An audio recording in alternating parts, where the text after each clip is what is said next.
English medium school and junior college में साल 2024-25 के लिए एडमिशन स्टार्ट हो गए हैं। यहाँ बेहतर एजुकेशन के साथ साथ sports activity, smart classroom, cultural activity और बेहतर इंफ्रास्ट्रक्चर मौजूद है।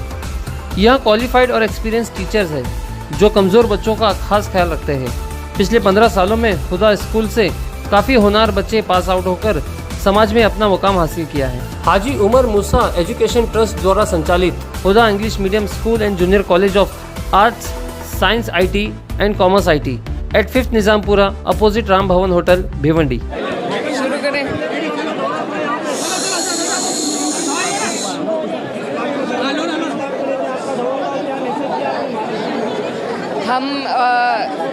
हम यहाँ पर शुक्रिया अदा करने आए थे सभी लोगों का और यही संदेश देने आए थे कि जिस तरीके से पार्टी तीसरी सबसे बड़ी पार्टी बनकर हमारे देश में उभरी है, तो अब हमारी कोशिश रहेगी आने वाले चुनाव में भी हम सक्रिय भूमिका निभाएं और अपनी पार्टी को राष्ट्र पार्टी बनाने का काम करें।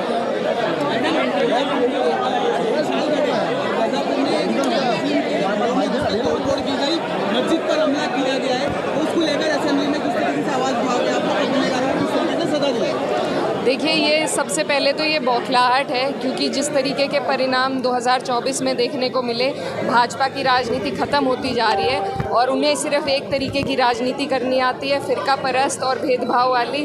तो वही उनकी कोशिश है, चाहे कोल्हापुर हो और जिस तरीके से मुजफ्फरनगर में जो ठेली वाले हैं, दुकान वाले हैं, उन्हें अपने नाम की तख्ती लटकाकर अपना परिचय देने को कहा गया है।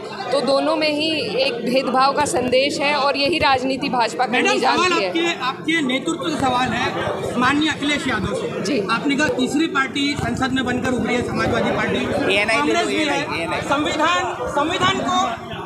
संविधान को लहरा लहरा कर दुहाई दी जा रही है, लेकिन मॉब लिंचिंग उत्तर प्रदेश में सबसे ज़्यादा हो रही है और आहिस्ता आहिस्ता ये सिलसिला महाराष्ट्र तक भी पहुंच रहा है। लेकिन संसद में मुसलमानों का माँ या मॉब लिंचिंग का माँ अब तक सेकुलर पार्टियों की जबानों से नहीं निकला, क्या वजह है इसकी? ऐसा नहीं है। देखिए, जो अभी तक संसद में जो सदन हुआ है, हम भी उसका हिस्सा रहे हैं और वो सिर्फ शपथ का था और एक अभिभाषण का था, जिसको भी कट शॉर्ट कर दिया गया। तो बहुत सी ऐसी टेक्निकल चीज़ें होती हैं जिसके तहत भाजपा लोगों की आवाज़ों को बंद करने की कोशिश करती है। मणिपुर पर चर्चा नहीं होने दी, तो ऐसे बहुत से मुद्दे हैं जिन पर जानबूझकर चर्चा नहीं होने दी।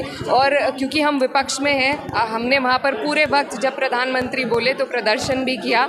और अब जब सदन शुरू होगा, क्योंकि इस सत्र में ना तो क्वेश्चन आवर था ना ज़ीरो आवर था, लेकिन अब जब सदन शुरू होगा तो क्वेश्चन आवर का भी मौका मिलेगा और ज़ीरो आवर का भी। उस पर ये सारी चर्चाएं होंगी और आवाज़ मजबूती से उठाई जाएगी।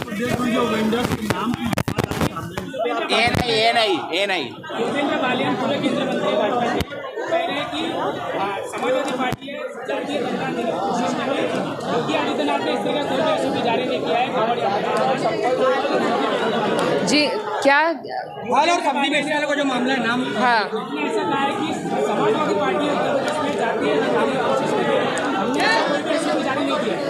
ये CMO से ये इंस्ट्रक्शंस आए हैं और जो प्रशासनिक ऑर्डर हैं ज़िले में, क्योंकि हमारा ज़िला भी वहीं पर लगता है, तो हमें भी जानकारी है कि ये ऊपर से ही संदेश आया गया है कि सबको अपना नाम रखना है। इससे किसकी मदद होगी, क्या ये वजह है, इससे कोई लॉ एंड ऑर्डर में इसकी कोई ज़रूरत नहीं है। अब तक जो लॉ एंड ऑर्डर चलता आ रहा था उसके तहत काम हो सकता था, लेकिन ये सिर्फ चिन्हित कर लोगों को नुकसान पहुँचाने की कोशिश है जो योगी आदित्यनाथ जी कर रहे हैं और इसमें प्रशासन उनके साथ खड़ा है। तो ये बिल्कुल बेबुनियाद है कि इसमें हमारा कोई रोल है। ये ऑर्डर ही CMO की तरफ से आया है, तो इसमें समाजवादी पार्टी का क्या रोल हो सकता है? जिस तरह से धार्मिक आपका सवाल हो गया ना, दूसरों को पूछ लीजिए, दूसरों को मौका दे।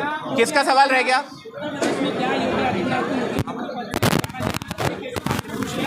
और लोग नाराज मत।